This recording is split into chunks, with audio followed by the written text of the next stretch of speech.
സാങ്കേതികമായിട്ട് പറഞ്ഞാൽ information technology ആക്ടിൻ്റെ പരിധിയിൽ വരുന്ന ഒഫൻസസിനെയാണ് സൈബർ ക്രൈം എന്ന് നമ്മൾ പറയുക. പക്ഷെ ഒരു കോമൺ പാർലൻസിൽ പറഞ്ഞാൽ സാധാരണഗതിയിൽ ഒരു കുറ്റകൃത്യത്തിന് വാദിയും പ്രതിയും തമ്മിലുള്ള ഒരു ഡയറക്റ്റ് ഇൻറ്ററാക്ഷൻ വേണം. ഇപ്പോൾ ഒരാളിനെ സ്റ്റാബ് ചെയ്യുകയാണെന്നുണ്ടെങ്കിൽ there is a physical presence of the accused at the സ്പോട്ടിൽ തന്നെ പ്രതിയും വാദിയും വിക്ടിമും രണ്ടുപേരും ഉണ്ട്. ഇപ്പോൾ സൈബർ ഫ്രോഡ്സ് അല്ലെങ്കിൽ സൈബർ ക്രൈംസിൽ എന്ന് പറഞ്ഞു കഴിഞ്ഞാൽ പ്രതിയുടെ ഫിസിക്കൽ പ്രസൻസ് ഇല്ല, അല്ല പ്രതിയുമായിട്ടുള്ള ഒരു ഡയറക്റ്റ് ഇൻറ്ററാക്ഷൻ ഇല്ല. ഇൻഫർമേഷൻ ടെക്നോളജി മാധ്യമങ്ങൾ ഉപയോഗപ്പെടുത്തിക്കൊണ്ട്, കണക്ടിവിറ്റി മാധ്യമങ്ങൾ ഉപയോഗപ്പെടുത്തിക്കൊണ്ട്, അല്ലെങ്കിൽ ആധുനിക സാമൂഹിക മാധ്യമങ്ങൾ ഉപയോഗപ്പെടുത്തിക്കൊണ്ട്, ടെക്നോളജി സെൻട്രിക് ആയിട്ടുള്ള ഇൻ്റർഫേസസ് ഉപയോഗിച്ചുകൊണ്ട്, സാങ്കേതിക വിദ്യ ഉപയോഗപ്പെടുത്തിക്കൊണ്ട് ദൂരെ ഇരുന്നു കൊണ്ട് ഒരു കുറ്റകൃത്യം നടത്തുന്നതിനെയാണ് നമുക്ക് ലളിതമായിട്ട് സൈബർ ക്രൈം എന്ന് പറയാൻ കഴിയും. അപ്പോൾ അതിന് IT ആക്ട് 2000 ആദ്യമായിട്ട് സൈബർ ക്രൈംസ് ഡിഫൈൻ ചെയ്തൊരു നിയമം ഇന്ത്യയിൽ വരുന്നത്. കേന്ദ്ര ആക്റ്റാണ്. 2008 അത് അമെൻഡ് ചെയ്തു. ഇപ്പോൾ 2008 ശേഷം നിരവധി റൂൾസ് അതിനകത്ത് വന്നിട്ടുണ്ട്, പലതരത്തിലുള്ള നിയന്ത്രണങ്ങൾ. ഇപ്പോൾ പല മേഖലകളിൽ സൈബർ ക്രൈമുമായി ബന്ധപ്പെട്ട് അല്ലെങ്കിൽ സൈബർ മേഖലയിൽ IT മേഖലയിൽ പ്രവർത്തിക്കുന്ന നിരവധി കേന്ദ്രങ്ങളുണ്ട്. ഇപ്പോൾ ഒന്ന് ഡിജിറ്റൽ സിഗ്നേച്ചേഴ്സിൻ്റെ സർട്ടിഫയിങ് അതോറിറ്റീസ്, അതുപോലെ തന്നെ വാട്സാപ്പ്, ഫേസ്ബുക്ക് മുതലായ ഇൻ്റർമീഡിയറീസ് ഉണ്ട്, അതായത് ഇടനിലക്കാർ, നമുക്കൊരു കണ്ടൻറ്റ് പബ്ലിഷ് ചെയ്യാൻ സഹായം നൽകുന്ന ആളുകൾ. അത്തരമൊക്കെ മേഖലകളിലുള്ള IT മേഖലയിൽ പ്രവർത്തിക്കുന്ന പലതരത്തിലുള്ള ഏജൻസീസിനെ റെഗുലേറ്റ് ചെയ്യുന്നതിന് IT നിയമത്തിൻ്റെ ഇടയിൽ റൂൾസും വന്നിട്ടുണ്ട്. അപ്പോൾ ഈ റൂൾസും IT ആക്റ്റും കൂടി ചേരുന്നതാണ് സൈബർ ലോ. ഈ സൈബർ ലോയ്ക്ക് എഗെയിൻസ്റ്റ് ആയിട്ട് പ്രവർത്തിക്കുന്ന ആക്ഷൻസിനെ സൈബർ ക്രൈം എന്ന് പറയാം. അതിൽ പണിഷ്മെൻറ്റ്സ് സൈബർ ആക്റ്റിലും കൃത്യമായിട്ട് പറയുന്നുണ്ട്. അതിപ്പോൾ ഏറ്റവും കൂടുതൽ ഇന്ത്യയിൽ തന്നെ ട്രെൻഡിങ് ആയിട്ടുള്ള ഒരു സൈബർ ഫ്രോഡാണ് ഈ സൈബർ ഇൻവെസ്റ്റ്മെൻറ്റ് ഫ്രോഡ്.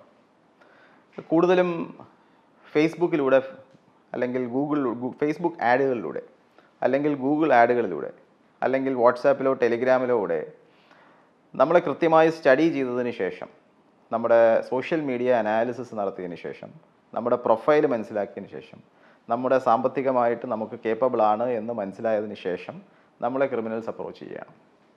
അത് ഫേസ്ബുക്ക് ആഡ് വഴി വരാം, വാട്സാപ്പ് ചാറ്റ് വഴി വരാം, ഫേസ്ബുക്ക് ചാറ്റ് വഴി വരാം, ടെലിഗ്രാമിലേക്ക് വരാം. അപ്പോൾ നമുക്ക് സാധാരണഗതിയിൽ വളരെ ലളിതമായിട്ടുള്ള മെസ്സേജാണ് വരിക. വീട്ടിലിരുന്ന് പണം ഉണ്ടാക്കാൻ താല്പര്യമുണ്ടോ? ഉണ്ടെങ്കിൽ ക്ലിക്ക് ചെയ്യുക. അപ്പോൾ സാധാരണഗതിയിൽ നമ്മൾ റിട്ടയർ ചെയ്തിരിക്കുന്നവർ, അല്ലെങ്കിൽ അത്യാവശ്യം ഇൻവെസ്റ്റ് ചെയ്യാൻ ക്യാഷ് ബാലൻസ് ഉള്ളവർ, അല്ലെങ്കിൽ വീട്ടമ്മമാർ ഒക്കെ ഇത്തരം ആശയങ്ങളിൽ വീഴാനുള്ള സാധ്യത വളരെ കൂടുതലാണ്. ഇത് ക്ലിക്ക് ചെയ്യുന്നതോടുകൂടി നമ്മൾ ഒരു ടെലിഗ്രാം ചാനലിലേക്ക് ആഡ് ചെയ്യപ്പെടുകയാണ്, ഒരു ടെലിഗ്രാം ഗ്രൂപ്പിലേക്ക് ആഡ് ചെയ്യപ്പെടുകയാണ്. ആ ഗ്രൂപ്പിൽ നമ്മൾ ഒഴികെ ബാക്കി എല്ലാവരും തട്ടിപ്പുകാരായിരിക്കും. അപ്പോൾ ആ തട്ടിപ്പുകാർ ഈ ഗ്രൂപ്പിൽ അവർക്ക് പണം സമ്പാദിച്ചതിനെ പറ്റിയുള്ള കഥകൾ പോസ്റ്റ് ചെയ്യും. Thank you for giving me 30 lakh, thank you for giving me 40 lakh എന്ന് പറഞ്ഞ് ആളുകൾ ഇതിൽ പോസ്റ്റ് ചെയ്യും. അപ്പോൾ ഇത് ഈ നിക്ഷേപിക്കാൻ ആഗ്രഹിക്കുന്ന ആൾ കണ്ടുകൊണ്ടിരിക്കുകയാണ്, അയാൾ ഇതെല്ലാം ജെനുവിനാണെന്ന് ധരിക്കും. അങ്ങനെ ധരിച്ചതിന് ശേഷം അപ്പോൾ അയാൾ ആ ഗ്രൂപ്പിൽ തന്നെ ചോദിക്കും, എനിക്കും ഇതുപോലെ പൈസ ഉണ്ടാക്കാൻ എന്താണ് വഴി? അങ്ങനെ നമ്മൾ ഇതിൽ ഇൻവെസ്റ്റ് ചെയ്യാൻ ആഗ്രഹം പ്രകടിപ്പിക്കുമ്പോൾ തന്നെ നമുക്ക് ഇമ്മീഡിയറ്റ്ലി ഒരു വാട്സാപ്പ് കോളോ അല്ലെങ്കിൽ ഒരു ഓൺലൈൻ കോളോ വരും. അത് കൂടുതലും സംസാരിക്കുക നമ്മുടെ ഭാഷയിൽ തന്നെ ആയിരിക്കും. ഒരു മലയാളിയെ കൊണ്ട് ആയിരിക്കും മിക്കവാറും അത് സംസാരിപ്പിക്കുക. ഒരു മലയാളിയെ അപ്രോച്ച് ചെയ്യുമ്പോൾ അതൊരു മലയാളിയുടെ സഹായത്തോടുകൂടി തന്നെ ആയിരിക്കും ചെയ്യുക സാധാരണഗതിയിൽ. അപ്പോൾ അയാൾ ഇതിൽ ഇൻവെസ്റ്റ് ചെയ്ത് കഴിഞ്ഞാൽ പലതരത്തിലുള്ള ടാസ്കുകൾ നിങ്ങൾക്ക് കിട്ടും.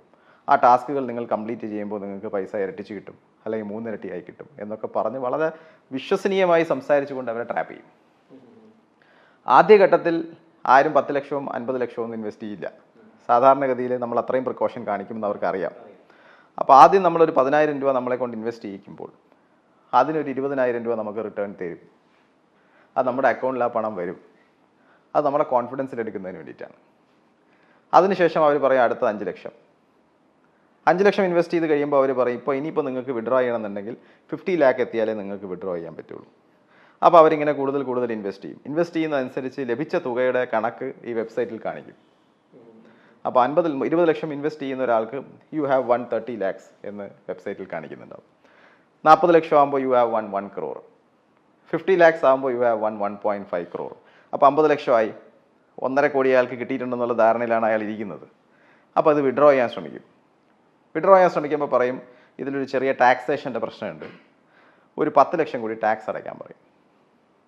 അപ്പോൾ ഇയാൾ നോക്കുമ്പോൾ 50 ലക്ഷം ഞാൻ ഇൻവെസ്റ്റ് ചെയ്തു, 1.5 കോടി കിട്ടാൻ പോവാണല്ലോ. അപ്പോൾ 10 ലക്ഷം കൂടി കൊടുത്താലും ബാക്കി 90 ലക്ഷം ഉണ്ടല്ലോ. അപ്പോൾ അതുകൂടി വിശ്വസിച്ച് ഇയാൾ 10 ലക്ഷം കൂടി കൊടുക്കും. അതിനുശേഷം ഇയാളെ ഗ്രൂപ്പിൽ നിന്നെല്ലാം കട്ട് ചെയ്യും. പിന്നെ ഈ സംസാരിച്ച ആൾക്കാരും അയാളെ ബന്ധപ്പെടില്ല. അപ്പോൾ ഇങ്ങനെ വളരെ ലീഡിങ് ബൈ ദ നോസ് എന്ന് പറയുന്ന പോലെ ട്രാപ്പ് ചെയ്തുകൊണ്ട് ഇൻവെസ്റ്റ്മെൻറ്റ് നടത്തിക്കുക എന്നുള്ള രീതിയിലുള്ള വളരെ ആസൂത്രിതമായിട്ടുള്ള ഇൻവെസ്റ്റ്മെൻറ്റ് ഫ്രോഡ്സ് നടക്കുന്നുണ്ട്. ടെലിഗ്രാം പ്ലാറ്റ്ഫോം വഴിയാണ് മാക്സിമം ഇത്തരം ഫ്രോഡുകൾ നടക്കുന്നത്. 10% കൂടുതൽ റിട്ടേൺ തരുന്ന എല്ലാ സംവിധാനങ്ങളും ഫ്രോഡായിരിക്കും. അതിൽ യാതൊരു സംശയവും വേണ്ട. ശുദ്ധ തട്ടിപ്പല്ലാതെ ഇതിൽ യാതൊരുവിധ റിട്ടേൺസും ഇല്ല. പക്ഷേ ആദ്യം വിശ്വസിക്കുക എന്നുള്ള ഒരു ഇനിഷ്യൽ കടക്കുന്നതിന് വേണ്ടിയിട്ട് ആദ്യത്തെ ഇൻവെസ്റ്റ്മെൻറ്റിൽ 10,000-ന് 20,000 രൂപ അവർ റിട്ടേൺ കൊടുക്കും. പിന്നീടെല്ലാം തന്നെ പൈസ വാങ്ങുന്നതല്ലാതെ തിരിച്ചു കിട്ടില്ല. ഇതെല്ലാം വെബ്സൈറ്റിൽ എഴുതി കാണിക്കും. നമ്മളെ കൊണ്ട് ഒരു ആപ്ലിക്കേഷൻ ഇൻസ്റ്റാൾ ചെയ്യുകയോ അല്ലെങ്കിൽ ഒരു വെബ്സൈറ്റിൽ ലോഗിൻ ചെയ്യുകയോ ചെയ്യും. ഈ ആപ്ലിക്കേഷനിൽ നമ്മുടെ ഇൻവെസ്റ്റ്മെൻറ്റും നമുക്ക് കിട്ടിയ റിട്ടേണും കൃത്യമായി പ്രദർശിപ്പിക്കും. ഈ റിട്ടേൺ വിഡ്രോ ചെയ്യാൻ കഴിയില്ലെന്ന് മാത്രമേ ഉള്ളൂ. പല ആളുകളും ഈ ഇൻവെസ്റ്റ്മെൻറ്റ് കണ്ടിട്ട് ബാങ്കുകാർക്ക് സംശയം തോന്നി ഇത്തരം ആളുകളെ വിളിച്ച് ചോദിച്ച സാഹചര്യങ്ങളുണ്ട്, റിട്ടയർഡ് ആയിട്ടുള്ള പല ആൾക്കാരെയൊക്കെ. അപ്പോൾ അവർ ഇത് വളരെ കൺവിൻസിങ് ആയിട്ടാണ് പറയുന്നത്, ഇല്ല ഞാൻ ഇൻവെസ്റ്റ് ചെയ്ത് എനിക്ക് കിട്ടി, എൻ്റെ മൊബൈലിൽ ഇതാ നോക്കൂ കണ്ടോ 90 ലക്ഷം എനിക്ക് കിട്ടി, ഇതുകൂടി കൊടുത്തിട്ട് വേണം എനിക്ക് 1 കോടി വിഡ്രോ ചെയ്യാൻ എന്നുള്ള വളരെ കോൺഫിഡൻസിലാണ് ഈ ഇൻവെസ്റ്റ് ചെയ്യുന്ന ആളുകൾ പലരും സംസാരിക്കുന്നത്. അത്രയും അവരെ ബ്രെയിൻ വാഷ് ചെയ്തിട്ടാണ് ഈ ഫ്രോഡുകളിലേക്ക് എത്തിക്കുന്നത്. ഓൺലൈൻ മുഖാന്തരം വരുന്ന എല്ലാ ഇൻവെസ്റ്റ്മെൻറ്റ് ഫ്രോഡുകളും തട്ടിപ്പാണ്. അങ്ങനെ ഒരു അംഗീകൃത സംവിധാനം ഇല്ല. ഈ പണം പോകുന്നതൊന്നും തന്നെ ഇന്ത്യയിലല്ല. ഈ പണമെല്ലാം വളരെ ആസൂത്രിതമായി ക്രിപ്റ്റോ കറൻസിയിലേക്കും മറ്റും കൺവേർട്ട് ചെയ്ത് വിദേശ കേന്ദ്രങ്ങളിലേക്ക് കൊണ്ടുപോവുകയാണ്. നമ്മളെ വിളിക്കാൻ ഉപയോഗിക്കുന്ന മലയാളികളെ അടക്കം വിദേശ പല സംവിധാനങ്ങളിലും ഇരുത്തിയിട്ടാണ് ഇവർ വിളിക്കുന്നത്. അപ്പോൾ ഈ പണമെല്ലാം തന്നെ ക്രിപ്റ്റോ കറൻസി മറ്റുമായി കൺവേർട്ട് ചെയ്ത് വിദേശ രാജ്യങ്ങളിലേക്ക് പോവാണ്. അപ്പോൾ പണം നഷ്ടപ്പെട്ട് കഴിഞ്ഞാൽ പിന്നീട് അത് റിക്കവറി ചെയ്യുക എന്ന് പറയുന്നത് വളരെ ദുഷ്കരമായിട്ടുള്ള കാര്യമാണ്. അപ്പോൾ ഇതിൽ ഏറ്റവും പ്രധാനമായിട്ടുള്ളത് പ്രിവെൻഷനാണ്. അംഗീകൃതമായിട്ടുള്ള ഇൻവെസ്റ്റ്മെൻറ്റ് പ്ലാറ്റ്ഫോംസ് നമുക്കുണ്ട്, ബാങ്ക് ഇൻട്രസ്റ്റ് ഉണ്ട്, അതുകൂടാതെ ഷെയർസ് ആൻഡ് സ്റ്റോക്സ് ഉണ്ട്, അത് സെബിയുടെ നിയന്ത്രണത്തിലുള്ളതാണ്. അതുപോലെ നിയന്ത്രിതമായിട്ടുള്ള ഇൻവെസ്റ്റ്മെൻറ്റ് പ്ലാറ്റ്ഫോംസ് നമുക്കുണ്ട്. Online Telegram, WhatsApp, Facebook chat വഴിയൊക്കെ നമുക്ക് പരിചയമില്ലാത്ത അപരിചിതർ അയച്ചു തരുന്ന ലിങ്കുകൾ വഴിയുള്ള ഇൻവെസ്റ്റ്മെൻറ്റ് പ്ലാറ്റ്ഫോമുകളെല്ലാം 100% ഫ്രോഡായിരിക്കും. ലാഭം തോന്നിക്കും, ലാഭം കടലാസിലും വെബ്സൈറ്റിലും ആപ്ലിക്കേഷനുകളിലും മാത്രമേ ഉണ്ടാവുള്ളൂ. ഈ ലാഭം ഒരിക്കലും കയ്യിലേക്ക് വരില്ല. അല്ല, സൈബർ ക്രൈമുകൾ വഴി ഏറ്റവും കൂടുതൽ മലയാളികൾക്ക് ഇന്ന് പണം നഷ്ടപ്പെട്ടുകൊണ്ടിരിക്കുന്നത് ഇത്തരം ഇൻവെസ്റ്റ്മെൻറ്റ് മേഖലയിലാണ്. ഇൻവെസ്റ്റ് ചെയ്ത് പണം കൂടുതൽ ലഭിക്കുമെന്നുള്ള ധാരണയിൽ കൂടുതൽ ഇൻവെസ്റ്റ് ചെയ്ത് പണം കളയുന്നതാണ്. അത് ഒരു അപ്പർ മിഡിൽ ക്ലാസ് ഫാമിലിയിൽപ്പെട്ട ആൾക്കാരിലാണ് കൂടുതൽ പണം പോകുന്നത്. അപ്പോൾ അവരെ കൃത്യമായി ടാർഗറ്റ് ചെയ്താണ് കോണ്ടാക്ട് ചെയ്യുന്നത്. നമ്മൾ ഒരു ശരാശരി വ്യക്തിയുടെ ഫേസ്ബുക്ക് പ്രൊഫൈൽ ഇതൊക്കെ പരിശോധിക്കുമ്പോൾ അയാളുടെ ഫിനാൻഷ്യൽ സ്റ്റാറ്റസ്, അയാൾ എവിടെയൊക്കെ യാത്ര ചെയ്യുന്നു, എവിടെ നിന്നൊക്കെ സെൽഫി എടുക്കുന്നു, ഇതൊക്കെ നോക്കുമ്പോൾ അറിയാം എത്ര യാത്രകൾ നടത്തുന്നു, എത്ര പ്രാവശ്യം ഫ്ലൈറ്റിൽ പോകുന്നു, ഇതൊക്കെ ഇതെല്ലാം നമ്മുടെ ഫേസ്ബുക്ക് ടൈം ലൈൻസിൽ കാണും. അപ്പോൾ ഇതെല്ലാം പരിശോധിക്കുന്നതിൽ നിന്നും ഒരു വ്യക്തിയുടെ സാമ്പത്തിക ഭദ്രത വെളിയിൽ നിന്നുള്ള ഒരാൾക്ക് അളക്കാൻ ഇക്കാലത്ത് എളുപ്പമാണ്. അപ്പോൾ അത് കൃത്യമായി മനസ്സിലാക്കിയതിന് ശേഷമാണ് ഇത്തരം ആസൂത്രിതമായിട്ടുള്ള അവരെ കോണ്ടാക്ട് ചെയ്യുന്നത്. അത് യാദൃശികമായി വരുന്നതല്ല.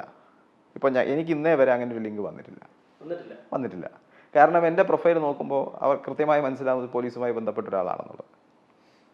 എനിക്ക് അത്തരം ഒരു ലിങ്ക് ഇതേവരെ വന്നിട്ടില്ല. പക്ഷേ എൻ്റെ തൊട്ടടുത്ത സുഹൃത്തുക്കൾക്ക് വന്നിട്ടുണ്ട്. അപ്പോൾ അതെങ്ങനെ മനസ്സിലാക്കുന്നു? അത് ആദ്യം വളരെ സ്റ്റഡീഡ് ആയിട്ട് ഒരാളുടെ പ്രൊഫൈൽ മനസ്സിലാക്കിയതിന് ശേഷം, അയാളുടെ ഫിനാൻഷ്യൽ ബാക്ക്ഗ്രൗണ്ട് മനസ്സിലാക്കിയതിന് ശേഷമാണ് ഇത്തരം ലിങ്കുകൾ അയക്കുന്നത്. നമ്മളിപ്പോൾ അത്യാവശ്യം ഫേസ്ബുക്കിൽ ആക്റ്റീവായിട്ടുള്ള ഒരാളാണെങ്കിൽ നമ്മളിടുന്ന ഫോട്ടോസ് എല്ലാം ലൈക്ക് ചെയ്യും, നമ്മളിടുന്ന ഫോട്ടോസിന് താഴെ കമൻറ്റ് ചെയ്യും, വെരി ഗുഡ്. അപ്പോൾ നമ്മൾ കുറച്ച് നാൾ നോക്കുമ്പോൾ ഇങ്ങനെ ഒരാൾ നമ്മളെ സ്ഥിരമായി ഫോളോ ചെയ്യുന്നു. അത് കഴിയുമ്പോൾ ഫേസ്ബുക്കിൽ നമ്മളെ ചാറ്റ് ചെയ്യും, നിങ്ങളുടെ ഇതെല്ലാം വളരെ നന്നായിട്ടുണ്ട്, I would like to be friends with you, അത് ബിഫ്രണ്ട് ചെയ്യും. അതിനുശേഷം ചോദിക്കുമ്പോൾ നിങ്ങൾ എന്താണ് ചെയ്യുന്നത്? അപ്പോൾ നമ്മൾ പറയും ഞങ്ങൾ ഇങ്ങനെ ഒരു ഹോസ്പിറ്റലിൽ ഡോക്ടറായിരുന്നു, റിട്ടയർ ചെയ്തു, ഇപ്പോൾ വീട്ടിലാണ്. ഞാനിങ്ങനെ ഒരു ട്രേഡിംഗ് സെൻറ്ററിലാണ് വർക്ക് ചെയ്യുന്നത്. അതിങ്ങനെ ഞാൻ വർക്കിനൊന്നും പോകുന്നില്ല, പക്ഷേ നല്ല ലാഭം ഇതിനകത്ത് ഉണ്ടാവുന്നുണ്ട്. നിങ്ങൾക്ക് താല്പര്യം ഉണ്ടെങ്കിൽ ഞാൻ ലിങ്ക് അയച്ചു തരാം. അങ്ങനെ ലിങ്ക് അയച്ചു കൊടുക്കുന്നു. ഇങ്ങനെ പരിചയപ്പെടുന്ന നിരവധി കേസുകൾ ഞങ്ങളെടുത്ത് വരാറുണ്ട്. അപ്പോൾ നമ്മളെ അപ്രോച്ച് ചെയ്യുന്നത് വളരെ ഫ്രണ്ട് എന്നുള്ള നിലയ്ക്ക് അപ്രോച്ച് ചെയ്തു. അവർ ഈ രീതിയിൽ ഒരുപാട് പണം ഉണ്ടാക്കി എന്നൊക്കെ പറഞ്ഞ് വിശ്വസിപ്പിച്ച് അതിനുശേഷം ലിങ്ക് അയച്ച് അതിലേക്ക് ട്രാപ്പ് ചെയ്ത് കൊണ്ടുപോകുന്ന ഒരുപാട് കേസുകളുണ്ട്. അപ്പോൾ നമ്മുടെ ഫോൺ നമ്പറൊന്നും വേണമെന്നില്ല. നമ്മൾ സോഷ്യൽ മീഡിയ പ്രസൻസ് ഉണ്ടെങ്കിൽ നമ്മളെ അപ്രോച്ച് ചെയ്യാൻ 100 മാർഗ്ഗങ്ങളുണ്ട്.